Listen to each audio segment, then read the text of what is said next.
A sense of self is established in childhood and continues throughout life. A sense of self refers to one's self-view. Who am I? Having a well-integrated, balanced, and flexible self-view is the foundation to developing a good self-esteem and having healthy relationships with other people later in life. Children learn about who they are through their interactions with their parents, peers, and others in their world. They are constantly receiving verbal, words, and non-verbal, facial expressions, gestures, feedback about who they are and how they are being perceived. Initially, children present their emotions, thoughts, and behaviors to their parents, and then receive feedback on how they're being understood and tolerated. Parents who show empathy, a good understanding and tolerance of their child's emotions, and help their child regulate their emotions and choose appropriate behaviors, help their child to develop a good self-view. Children become confused and are unable to integrate their emotional experiences when their parents are inconsistent or inadequate in responding to their emotions. These children become very disorganized or rigid in their thinking, emotions, and behaviors. This is because children develop coping strategies to survive their environment and have a connection to their parent. When a parent doesn't respond appropriately to their child's emotions, the child might repress or dissociate from their feelings. The child might develop a black and white thinking style and classify things as good or bad to make sense of their confusing environment. It is a simple but effective strategy to survive and connect with their parent. Children also develop controlling behaviors to manage their emotions. A child's emotional state of mind during repeated experiences with their parent becomes ingrained in their brain circuitry. This repetition of emotional mind state and the associated ingrained brain circuitry results in the child's mind state becoming an entrenched character trait. For example, if parents are always angry and yelling at their child for doing something wrong, the child will become repeatedly anxious and fearful. The repetition of the anxious mind state becomes ingrained in the neurocircuitry. The child eventually develops an anxious personality trait and often perceives doing something wrong and upsetting other people. Parents need to facilitate their child's process of integrating all experiences. This allows a child to have a balanced self-view and view of others that includes all emotions, thoughts, images, and concepts.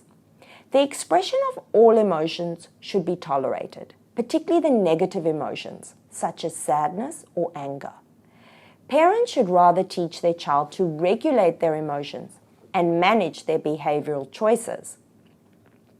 The child's self-view continues to evolve, and in adolescence, it becomes shaped by peer relationships. Teenagers might feel weird, isolated, or depressed if they see themselves as different to their peers.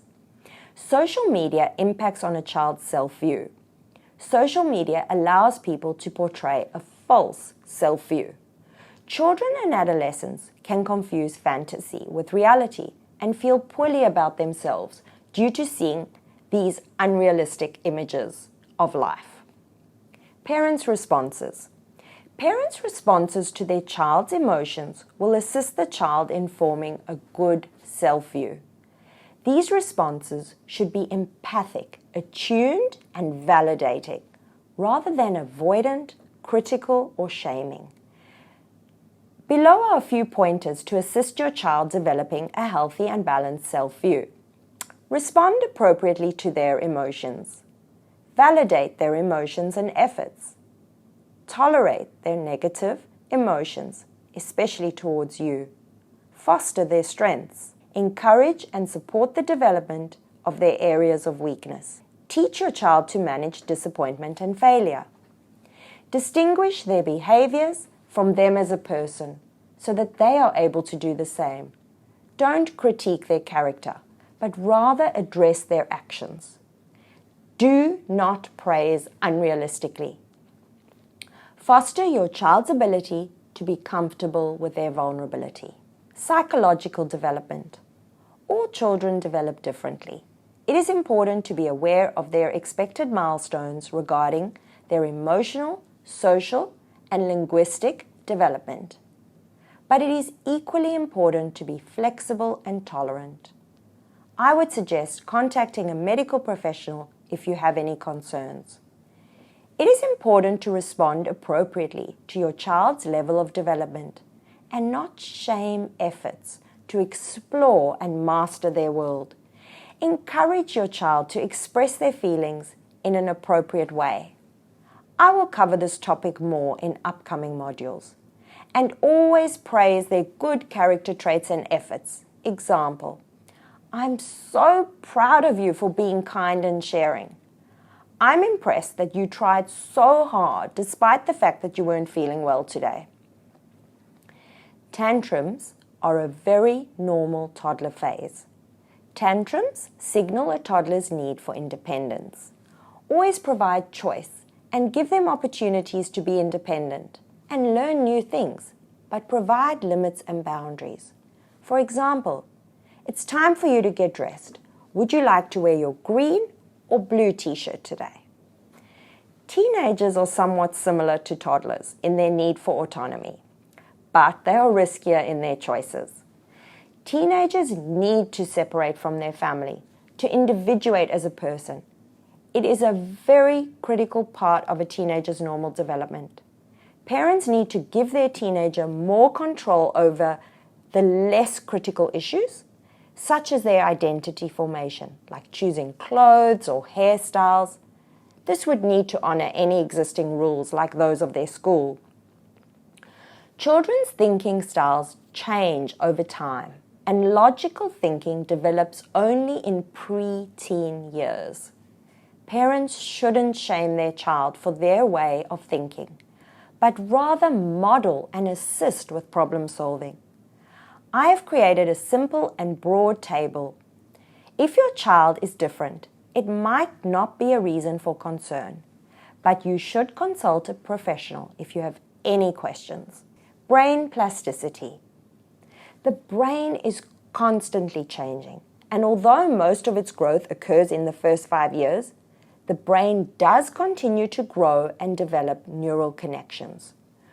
Good parenting has the ability to shape the development and connectivity of your child's brain in ways that will encourage the development of good emotion regulation, self-esteem, healthy relationships, and future success. Temperament and genetics. Your child is born with a unique temperament. Genetics provide the general temperament for the brain circuits that determine your child's temperament. Your child might have an inherently anxious, rigid, sensitive, impulsive, or emotional temperament. A child's genetics can be altered by environmental factors. Epigenetics is an area that studies how other factors change gene expression. Stress is an epigenetic factor. In other words, it's possible that your parenting can change the way in which your child's genes are expressed and therefore change the development of their brain. Throughout life, the brain's development and circuitry continue to be affected by stress due to the toxic effects of the stress hormone cortisol. The resultant brain development might be very different to the initial genetic template due to many internal and external factors and reinforcing feedback loops. The temperament of your child is modifiable. Children who have an emotional or anxious temperament can be helped to manage their emotions and anxieties. By doing this, parents can change the brain circuits and the life of the child. Parents whose responses reinforce their child's particular temperament cause the underlying brain circuits to become entrenched and the child's temperament to continue into adulthood.